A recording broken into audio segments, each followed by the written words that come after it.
The cursed treehouse, deep in the darkest corner of the forest, nestled among moss-covered trees, stood a treehouse. Ahmet had built it with his own hands, hoping to escape the chaos of city life. But there was something he didn't know.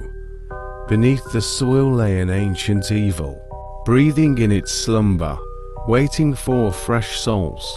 At first, everything seemed normal.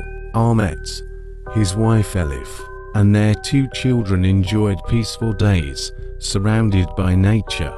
But when night fell, the silence gave way to sinister whispers. Murmurs echoed from within the walls, and bare footsteps crept along the floors. The children claimed to see glowing eyes watching them from the dark, but Ahmet brushed it off as childish imagination. One night, Ahmet awoke to a crushing weight on his chest.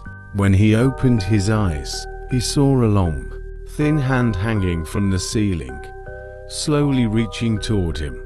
He scrambled to turn on the light, and the room appeared empty, but his skin bore the cold imprint of that touch, bruised finger marks. Elif began waking up to find strange symbols scratched into the walls, her nails worn down and bloody. She had no memory of how they got there. The children stopped speaking altogether, sitting by the window with vacant eyes fixed on the depths of the forest. Desperate, Ahmet sought answers from the local villagers. An old woman whispered the truth. Those buried beneath the trees never found peace. A witch once lived here before she cursed the village. She was buried under that tree. Her spell calls to hungry spirits. Terrified, Ahmet decided to dig beneath the treehouse. Armed with a shovel, he started digging as darkness enveloped the forest. The soil was soft, almost eager to be disturbed. As he dug deeper, he unearthed rotting baby bones, rusty nails, and ancient spell texts written in dried blood. Meanwhile, Elif and the children stood at the treehouse window, staring at Ahmet with hollow eyes. But they were no longer Elif and his children. Their eyes were pitch black, their skin deathly pale. Slowly, they descended the creaky steps, moving toward him.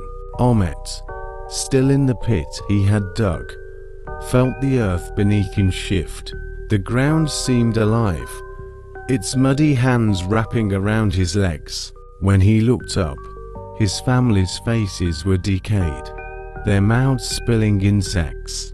"Stay with us, Daddy," they whispered, but their voices were deep and metallic, nothing human. He tried to scream, but his voice caught in his throat. The earth swallowed him whole, and the treehouse fell silent once more. By morning, the place was empty, no sign that Ahmet or his family had ever existed. Those who wander into the forest claim to see black-eyed children staring from the treehouse window, and at night, a muffled voice echoes through the trees, "Run, but you will never escape." The treehouse waits, silently, to infect new souls with its curse.